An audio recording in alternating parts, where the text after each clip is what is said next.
ಅಲ್ಲ ಏನು ಒಳ್ಳೇದು ಮಾಡ್ತೀನಿ ನಿನ್ನ ದೇವರು. ನಿನಗೆ ಒಳ್ಳೇದಾಗಲಿ ಅಂತಲೇ ಲಕ್ಷ್ಮೀ ದೇವಸ್ಥಾನ ಕರ್ಕೊಂಡು ಹೋಗ್ತಾ ಇರೋದು. ನಾನು ಕಾಣೋ ಕನಸುಗಳೆಲ್ಲ ಆಶಾ ಗೋಪುರ ಥರ ಬಿದ್ದೋಗ್ತಾ ಇರುತ್ತೆ.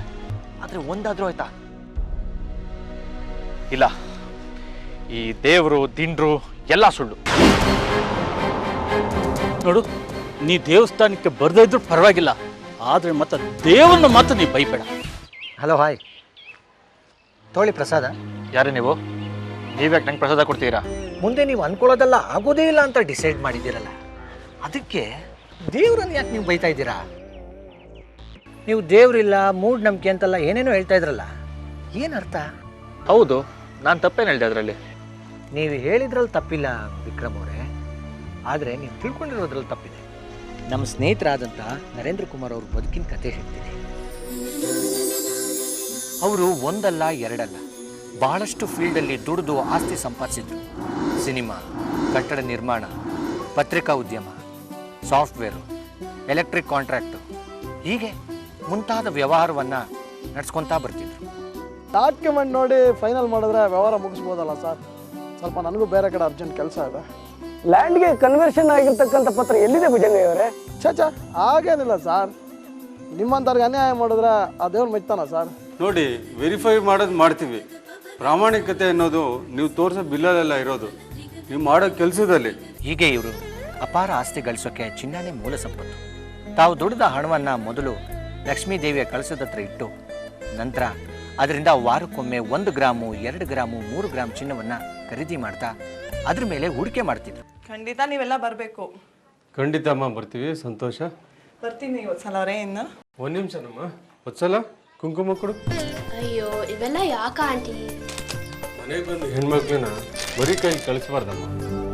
ಅನಿಲ್, ಇವರು ನನ್ನ ಮಗಳು ಪವಿತ್ರ. ಯಾವ ಕಡೆ ರೀ ಇಷ್ಟೊಂದು ರೇಟ್ ಆಗಿರೋದು? ಇದ್ದಕ್ಕಿದ್ದಾಗೆ ಜಾಸ್ತಿ ಆಗಿರೋದು? ಈ ಲಕ್ಷ್ಮೀಪುರದಿಂದ ಮಾಧವಪುರದ ಬಾರ್ಡರ್ ತನಕನೂ ಒಳ್ಳೆ ರೇಟ್ ಇದೆ. 1300ರಿಂದ 1500 ತನಕ ಓಡ್ತಾ ಇದೆ. ಸರ್, ಈ ಮಾದಾಪುರ್ನಲ್ಲಿ ಉತ್ತರ ದಿಕ್ಕಿನಡೆ ಇರೋ ಭೀಮನಹಳ್ಳಿನ ಜಿಲ್ಲಾ ಮಾಡ್ತಾ ಇರೋದು ತಮಗೆ ಗೊತ್ತಿದ್ದ ವಿಷಯ ಅಲ್ವಾ ಸರ್? ಜಿಲ್ಲೆ ಆಯಿತು ಅಂದರೆ ಏನೂ ಇಲ್ಲ ಅಂತಂದ್ರೆ ಇನ್ನೊಂದು 2-3 ತಿಂಗಳಲ್ಲಿ ಸ್ಕ್ವೇರ್ ಫೀಟ್ಗೆ 1500 ಇದ್ದದ್ದು 2000 ತನಕನೂ ಹೋಗ್ಬೋದು. ಸೈಟ್ಗಳ ಬೆಲೆ ಹೆಚ್ಚಾದಾಗ ಅವುಗಳನ್ನ ಮಾರಿ ಅಪಾರ್ಟ್ಮೆಂಟ್ನಲ್ಲಿ ಮನೆಯೊಂದನ್ನು ಖರೀದಿಸಿ ಬಾಡಿಗೆಗೆ ಬಿಡ್ತಿದ್ರು. ಅಪಾರ್ಟ್ಮೆಂಟ್ ಕಟ್ಟೋ ಯೋಚನೆಯಲ್ಲೂ ತೊಡಗಿದ್ರು. ಆಡುತ್ತ ಬಾರಮ್ಮ, ನಲಿದಾಡುತ್ತ ಬಾರಮ್ಮ. ಹಾಯ್. ಬೈ ದ ವೇ, ಇವಳು ಮೋನಿಶಾ ಅಂತ ನನ್ನ ಫ್ರೆಂಡು. ಹಾಯ್. ಕ್ಯಾನ್ಸಲ್ ಮಾಡಿ, ಇಲ್ಲ ಪೋಸ್ಟ್ಪೋನ್ ಮಾಡಿ ಅಲ್ಲ. Let's see. ಹೀಗೆ ಪೋಸ್ಟ್ಪೋನ್ ಮಾಡ್ತಾ ಮಾಡ್ತಾ ಮನುಷ್ಯ ಜೊತೆ ತಿರುಗಾಡೋದಕ್ಕೆ ಶುರು ಮಾಡ್ದ. ಇವೆಲ್ಲ ಸಿಂಗಾರಿಂದೇ ಪ್ಲಾನು ಅಂತ ಪಾಪ ಅನಿಲ್ ಗೊತ್ತೇ ಆಗಲಿಲ್ಲ.